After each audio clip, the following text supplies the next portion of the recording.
Hello, and thank you for joining us for another episode of 2 Feet Deep. We want to thank Silverman Sound for producing all of the royalty-free music that you hear in today's episode. If you're interested in experiencing some royalty-free music for yourself, head on over to silvermansound.com. We hope you enjoyed today's episode. Hey everybody, welcome back to another episode of 2 Feet Deep. I'm here with one of my best friends on the whole planet, Eddie Bromley. Say hello with us, Eddie. Hello! How are you this morning, Derek? Man, I'm doing well. I'm up and at it, and good. That's always a good thing when you're upright and moving and everything's feeling okay. Then it's a good day.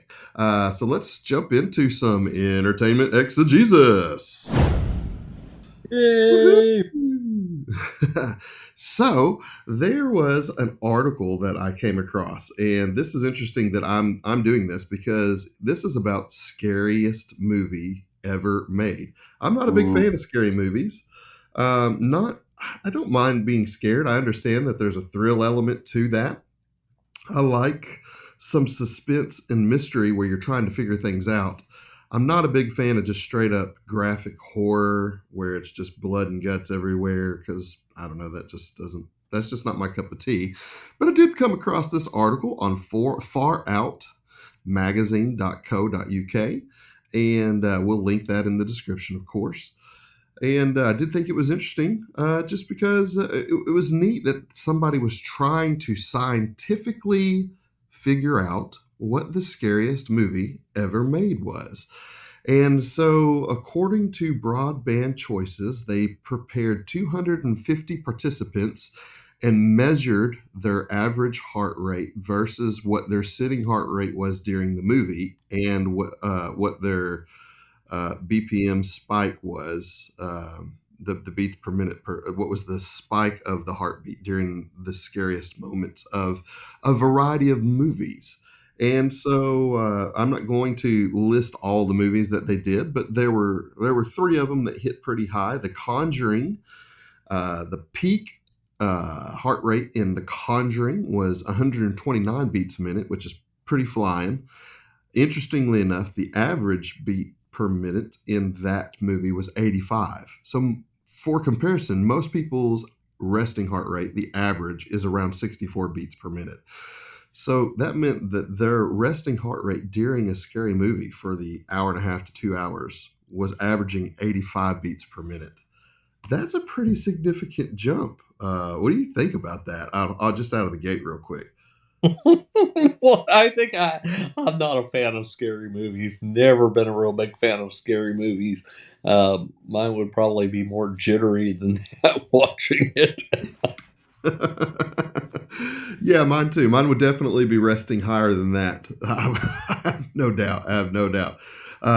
Well, interestingly enough, that's not the highest one. Insidious came in a little above The Conjuring at the peak spike. This one had the biggest spike out of all of them, but it wasn't considered the scariest movie because it didn't maintain the highest rate throughout the movie. But it peaked at 133 beats per minute, and the average was 86 beats per minute throughout the movie. Number one, though, was The Host, which apparently is a scary movie that was shot entirely on Zoom, which I find that fascinating.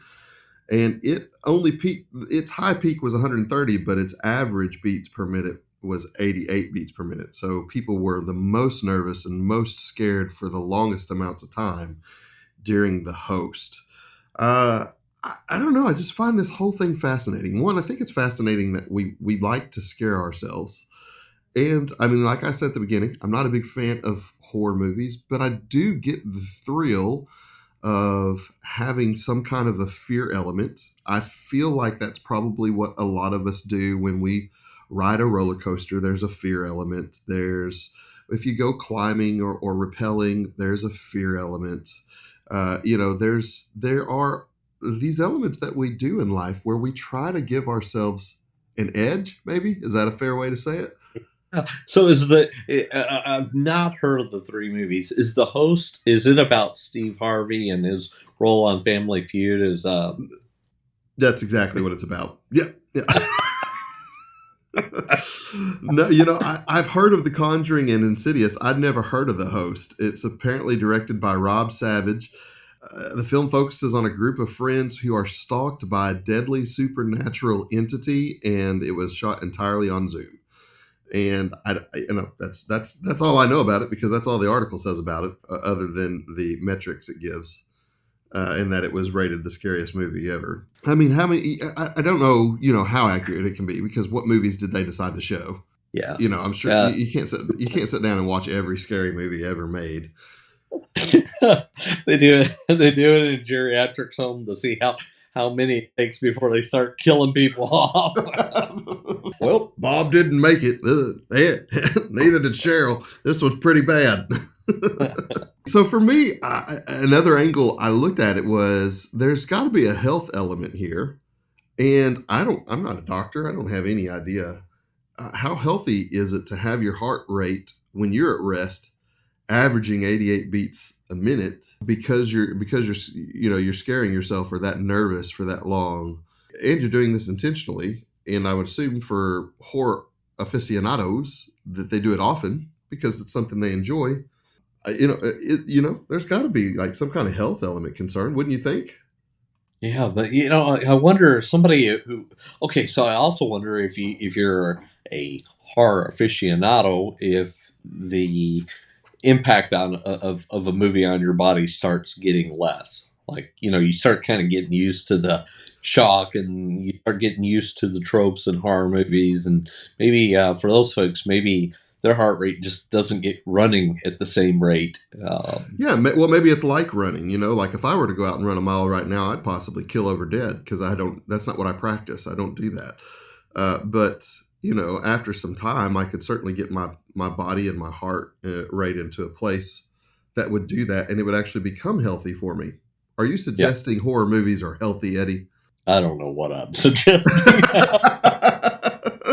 Basically, if you're not going to run and get yourself in shape, sit down and watch a horror movie. It's going to have the same effect on your heart. is that the advice we're giving today? Especially if you have a big bucket of popcorn with butter all over it. I am and, sure a nice large cola. I'm sure that's as healthy as exercising. Absolutely. Absolutely.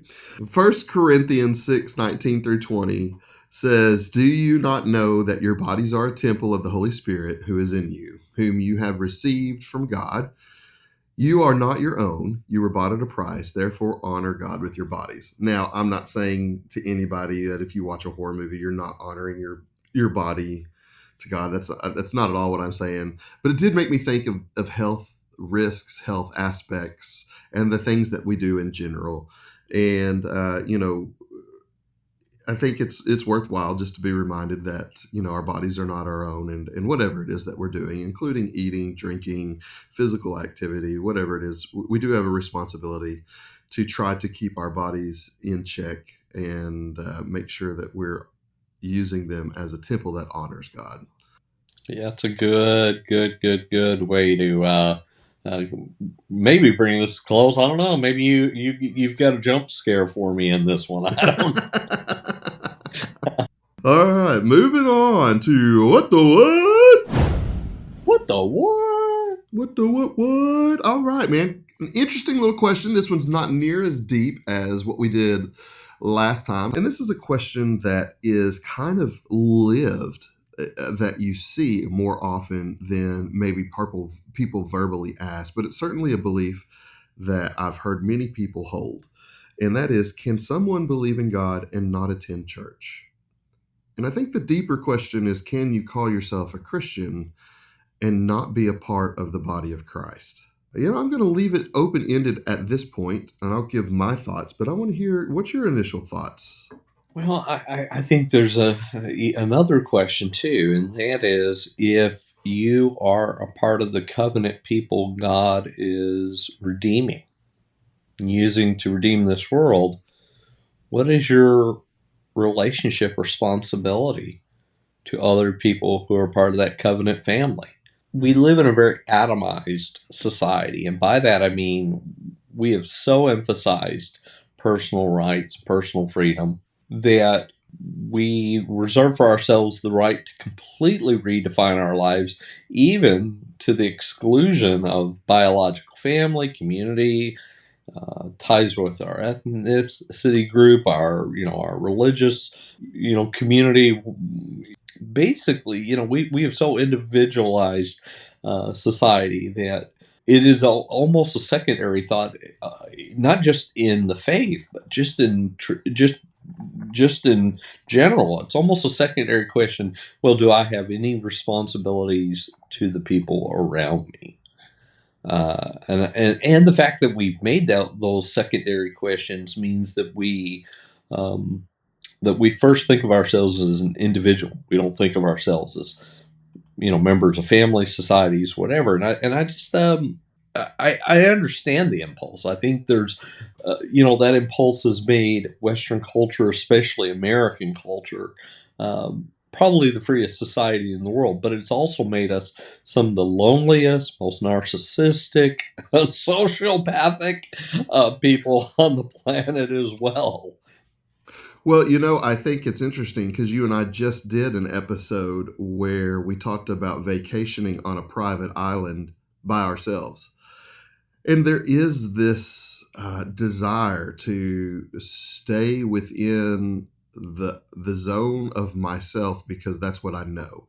You look at our backyards now. There was, 40 years ago, heck, even when we were kids, just 30 years ago, backyards didn't have privacy fences like they do now. They may have had chain link fences to keep a pet in, keep the dog in. Fido needs to stay inside our yard. And that's what you saw the most. But now privacy fences are a big thing. You see them everywhere. I'm not going to say that like privacy fences are wrong, but it defines our cultural desire to not be a part of something bigger, to not be a part of some bigger community. And when it comes to Christianity, for me, like, I think it's the exact opposite of what God intended. Because, in America, we talk about individual salvation. Uh, you know, the Jewish culture, the Israelite culture, you wouldn't have been this individual salvation. It had been your family unit or your community unit of this is a lived community together, and we worship together and we commune together and we do our entire lives together. And salvation never would have been an individualistic aspect, but it is something in America, man, that we've really turned into. Well, that's between me and God. That's my relationship with Jesus. And though there is some truth to that, I can't force you to be a Christian. Only you and God can make that commitment together. There is a major communal aspect of the Christian faith that I don't think is simply something that you can choose to be a part of. I think it's a requirement. And there's quite a few scriptures I want to share, and then I'll let you chime in again. Romans 12:4-5 says, "For just as each of us has one body with many members, and these members do not all have the same function, so in Christ we, though many, form one body, and each member belongs to all the others." I don't know how we can belong to all the others if we do not fellowship and worship and commune with all the others. Proverbs 27:17 is the famous verse that we all know: iron sharpens iron. So we make each other stronger. We make each other better. That's hard to do if you're by yourself. Matthew 18:20, where two or more are gathered, Christ is there among them. Hebrews 10:24-25 gives us a command to meet and work together. And the last one is 1 Thessalonians 5:14, where we're required to encourage one another and lift one another up. And these are all huge benefits that you get from being a part of the community of Christ. They help hold you accountable. They help encourage you. They help lift you out of dark places. Do you think somehow we miss those aspects in America? That maybe somehow we haven't painted the Christian communal life correctly for those who are choosing to follow Christ but want to do it individually? Well, what's fascinating to me is the idea that if Jesus is creating a covenant people for himself, how can you be following him if you're not part of a covenant community? If you're not part of a people, if you're, in what sense are you following him?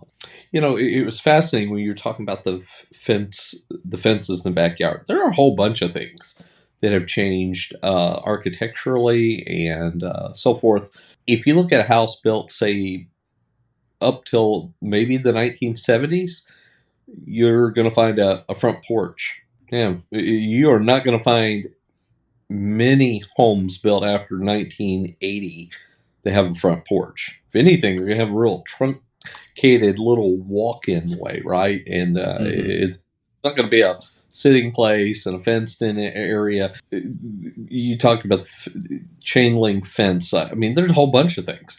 The fact that now, if a person can afford it, they turn their backyard into sort of a private park.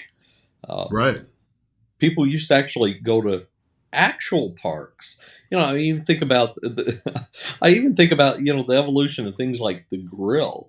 Um, Probably up till about 1980, most people, if they owned a grill, was a portable grill, and the idea was is that you often took it to a public park where you set it up and grilled. And now it's something that you're not carrying. It's out. It's bolted to or on huge wheels or weighs 800 pounds. It's not going anywhere.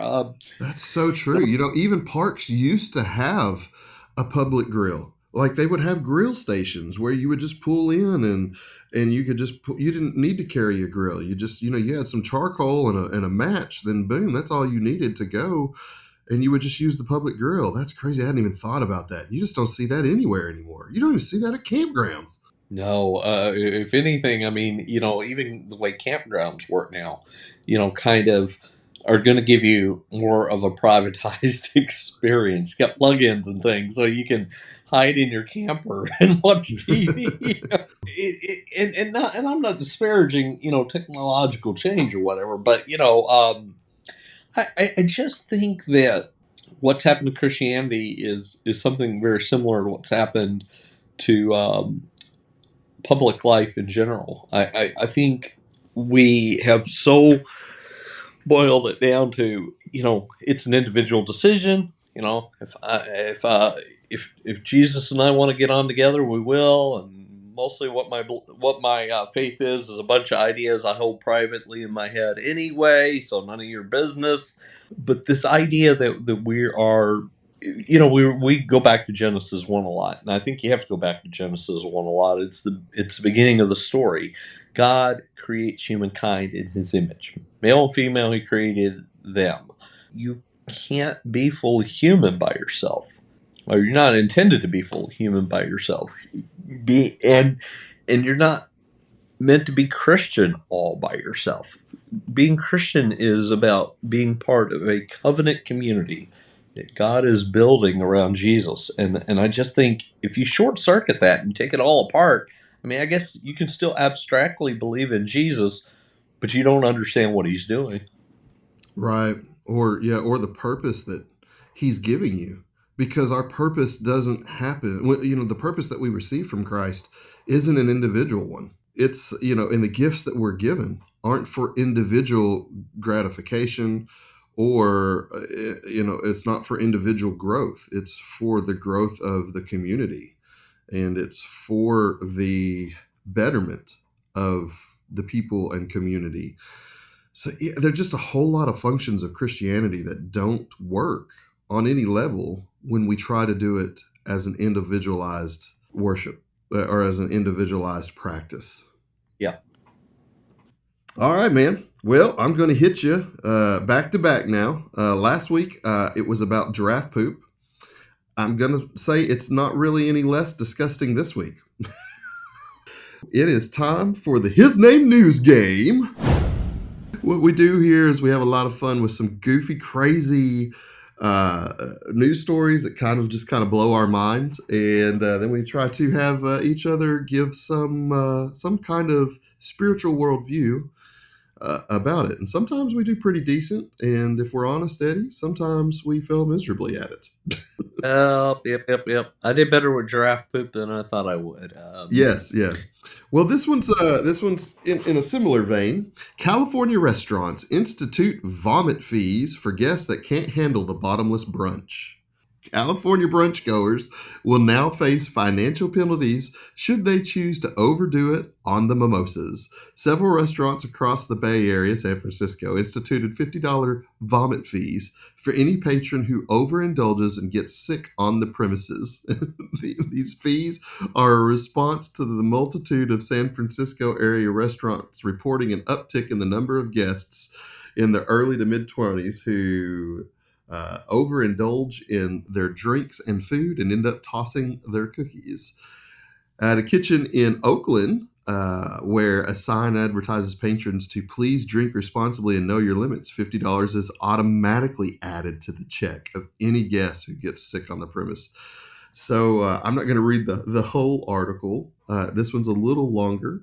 That's what I would like for you to pontificate on spiritually oh boy, is holy buckets! fees for getting sick while you're out eating. Have you seen the Hunger Games? I I have mean, seen the Hunger. I've seen the Hunger Games, and I've uh, read the books. yeah. So this seems like a scene right out of that. So the s- oh mercy. So um the deadly sins are gluttony and its twin, drunkenness. They're the same sin. In Two sides of the same coin. they're two sides of the same coin. Historically, the the Christian community, the Christian faith, the churches has said that drunkenness and gluttony were the same sin. They were just expressed differently, but they're exactly the same. It's fascinating to me that that some parts of the church emphasize one to the other. Like I've heard teetotalers who weigh 400 pounds pontificate on you don't need that even drinking a glass of wine's a sin. Well, they eat a whole box of jelly donuts, Right. and I also know some crazy health fanatics who tend to be more progressive Christians who also don't mind getting smashed out of their mind. And I think okay, it's not Plato's moderation in all things. I've heard when we talk about things that people think are in the Bible that are not in the Bible. That's one of them. I've heard lots of people say my favorite Bible verse is moderation in all things, and I always say, well, okay, that's not in the Bible, and there's some things you wouldn't want to do even in moderation, such as cheating on your taxes, nuclear war, adultery. I Right. mean, there's some things that even in moderation are still a bad idea. Genocide in moderation still probably a bad. It's still horrible. Still horrible. But that maxim actually applies to a lot of really good things. There, a lot, really all sin, but it's easier to see in some kinds of sin. Is taking something good and abusing it. So gluttony and drunkenness are taking things that God has created for our pleasure to make life more enjoyable and just distorting them. So Hmm. somebody just eating and eating and eating and drinking and drinking and drinking to the point of getting sick. In my mind, the heart of gluttony and the heart of drunkenness is something deep down inside. I mean, really, all of these kinds of sins are some form of self medication, right? I mean, I was about to say those exact words verbatim. That usually, not, I mean, I can't say 100%, but I would say usually gluttoning, overeating, over drinking, drunkenness is a result of some kind of self medicating aspect. Not 100% of the time, because sometimes you can celebrate and do those things and do it too much. But I would say more often than not is some type of self medication to numb something else. yep, something you're not dealing with, something that's too painful to deal with. It may be anxiety, it may be depression, it may be a sadness, it may be a loss, it may be an unfulfilled hope. And look, I'm just going to be personal here. We all have hurt inside of our souls. We all have pain inside of our souls. And it can be very painful to look honestly at what's wrong inside. When we're hurting, the easiest thing to do is try to find some way to numb it. Woke up this morning, you sent me Derek and I always text, what time are we actually starting the show? And I was very tempted to not start the show at all because today I've got a terrible shoulder problem. And it doesn't actually stop me from doing the show, obviously. But I'm in some pain this morning. I've got several choices, right? I can just sleep all night. I can take something to so numb it, but then I'm going to be, not functional. Or I could just acknowledge, like, I've got some shoulder pain this morning. I'm not as young as I used to be. Get on with yourself. Maybe just don't overdo it today.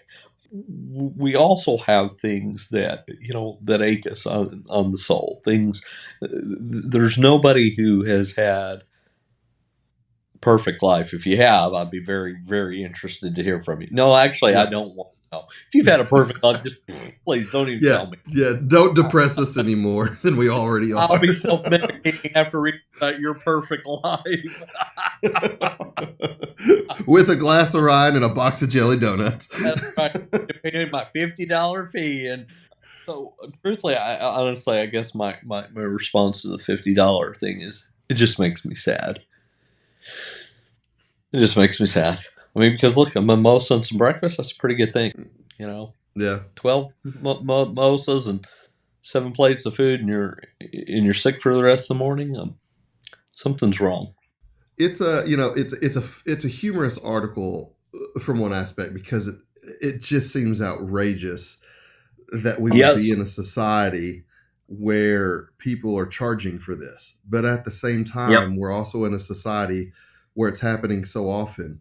I can't say that I blame restaurants for saying, hey, we're tired of cleaning up. You're getting sick just because you're irresponsible with what you're putting into your body. That shouldn't be our fault, our problem.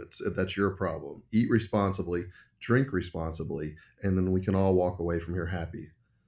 Yeah, and I guess I also want to say that really we're also not laughing at anyone who self-medicates, but there's better ways to deal with what's hurting on the inside. Probably all of us, maybe not have done the mimosa thing, but we've all used things to cover up pain. And if you're doing that, if you find you're doing that on a regular basis, you need to reach out to someone, see if you can find some better ways to deal with what's hurting on the inside. Yeah, there's a difference between a Band-Aid and actual stitches. Yep. And a Band-Aid just covers for a moment where the stitches actually begin to heal things back together. And so much of our personal medication are Band-Aids. They're not stitches. And so for anybody out there struggling with any of those issues or any kind of self-medication habit, find help somewhere to stop using the Band-Aid so that you can get healed up and live a life of fulfillment and joy once again, for sure.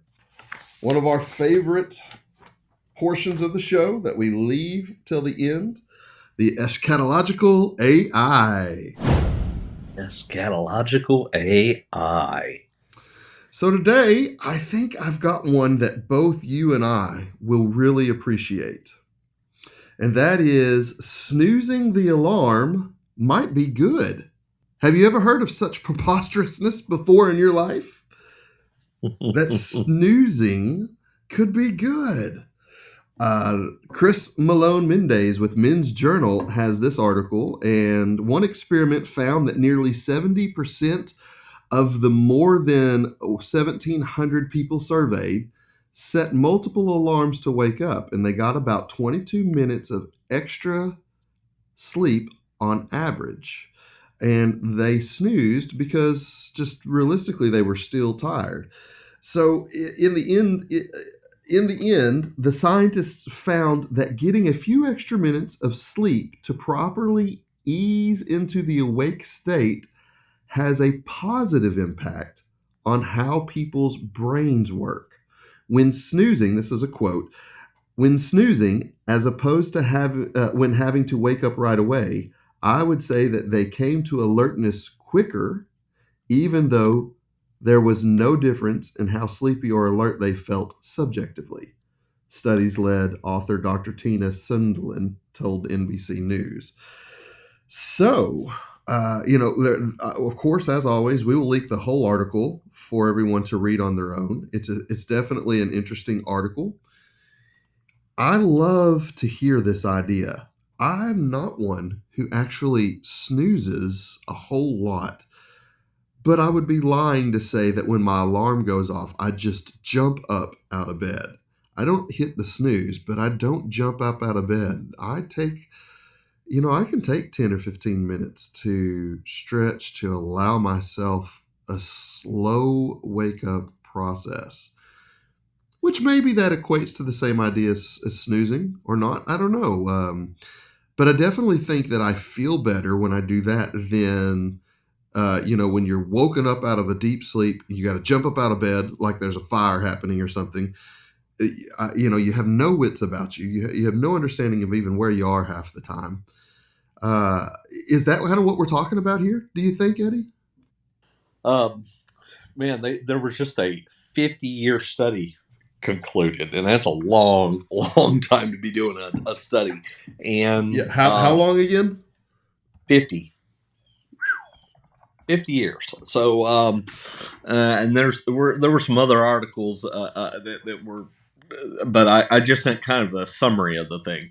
But 50-year study, they said, looking at everything you can do to tinker with your health. If you want a healthy, happy life, the most important thing you can do is get sleep right. I mean, like more important than exercise, more important than eating right. I mean, those are all important. But Wait, are you saying this, it took them 50 years to come to that conclusion? yeah, I know I could have told them that in 10 minutes. Well, uh, but what they said, they talked about in the study. They talked about a lot of things that are um, making sleep harder. Things like the fact that we um, have a lot of blue light in our bedrooms. A lot of us, we go to bed and we're sitting there watching Netflix till 10, 11 o'clock, 12 o'clock at night, on our phones, that kind of thing.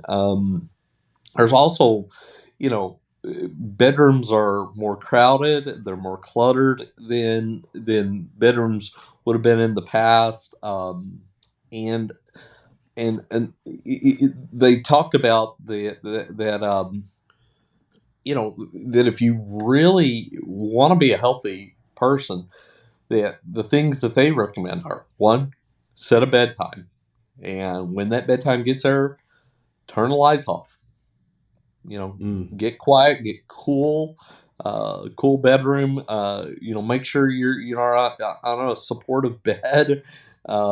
Make sure you're not too wound up, and just fascinating to think that there is at least a semi controllable element of our lives that we can really make some pretty conscious choices about, and make ourselves a healthier human being.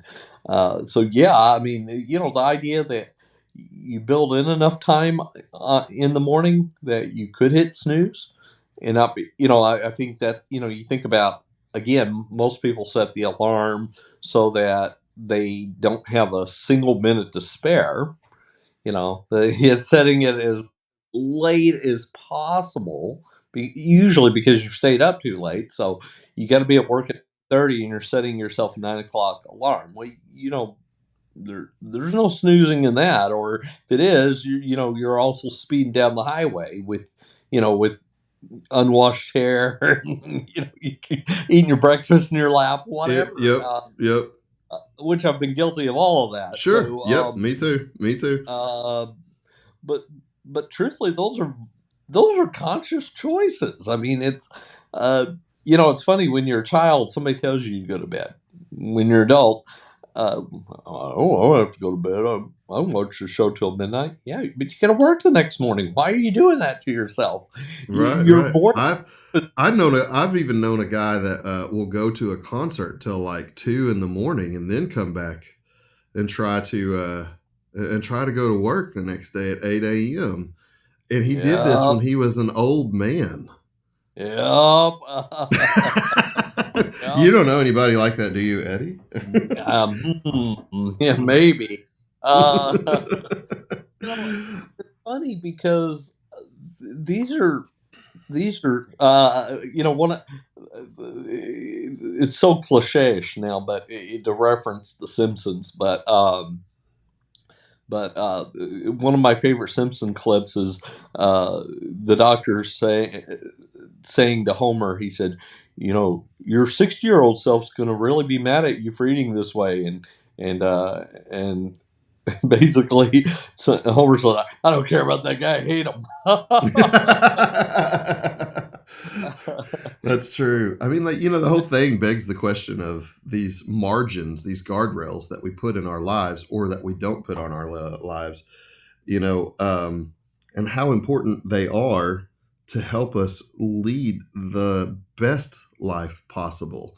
Guardrails aren't there to make us struggle and force us to be in a place that we don't want to be. They're actually there to help us stay in a place that we need to be. And, like you said, as a child, we have somebody setting those guardrails up, those limits, those parameters for us. As an adult, we're the only one that's responsible or guilty for doing that or for not doing that. When I first read the article, I thought of Proverbs 10:4 that says, "Lazy hands make for poverty, but diligent hands bring wealth." Because I think that there's this attitude that those of us who want to sleep, then there must be this lazy mindset in this person. It's a very American ideal. Is there's no rest for the weary. you know, you're tired, so what? Suck it up, Buttercup. You got to work. Um, some of that is on ourselves, like you're saying. Some of it's that we stay up too late, or we're not gauging our rest and sleep properly. But the other side of that is that the important value, like you said, of there's nothing more important than how we sleep, and that we get enough of it to make sure that when we're up, we're doing our work to the best of our ability. I found the whole thing interesting because, I think a lot of people do like to snooze. And to your point, I think that if you allow yourself an extra 20 minutes on that alarm clock so that you can snooze it once or twice, I think that that's a good mindset because it's going to allow your body to slowly wake up and get alert and get into your day rather than that pop up and try to get things going and try to start functioning, which none of us, I don't think anybody does well. You just wake up and all of a sudden you just know everything, where you're at, what you're doing, where you're going. I know I don't. I know I function better when I allow myself a little time to slowly get myself moving. We've talked about this before too, but Sabbath is the foundational stone for Christian and Jewish spirituality. Sabbath is is really the primary concept in biblical spiritual life. And we in America have a really weird, we've talked about this lots of times, but we have a really weird relationship with rest and play. We're the least vacationed people in the whole world, unless you're in a country of extreme poverty. In the developed world, we're the country with the least amount of vacation. We Gosh, America gave us the bizarre 1980s corporate idea of I can go without sleep. Thankfully, that fad passed after a few people stroked out. Yeah. but uh, but this idea that you can work 60, 70, 80 hours a week indefinitely, and not only that you can, but you should. Um, we America has, yes, we're an industrious people, and there's but a strength is also a weakness, right? And we don't have a good relationship with the rest. I was thinking about when we were talking about when you're a child, someone makes you go to bed. Hopefully, when you're an adult, you can make that happen for yourself.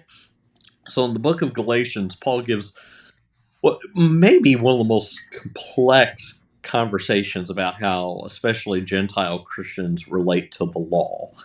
And Paul says that when the Jewish people were like young children, the law, the Torah, was like a tutor or like a guardian, like a chaperone that accompanied the people and pretty much told them what to do, when to do it.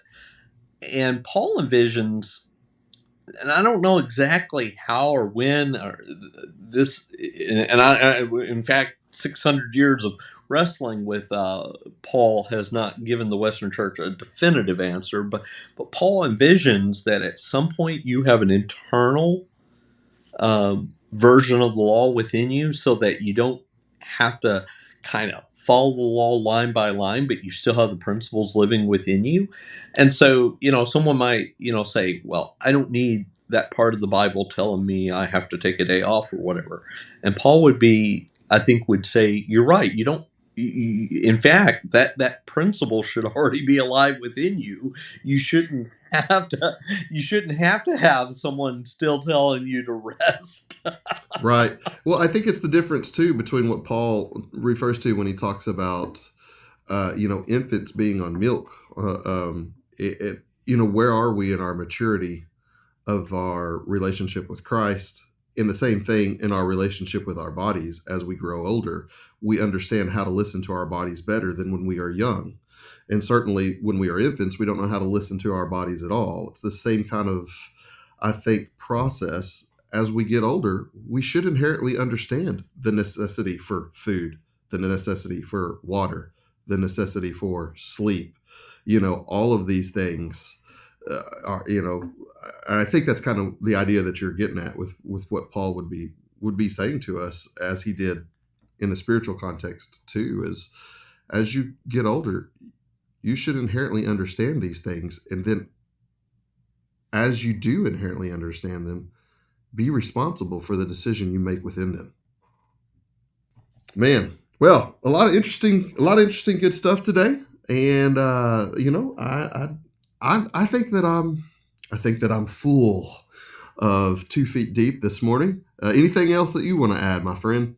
No, if I added anything else, I'm gonna have to charge you $50. So That's right.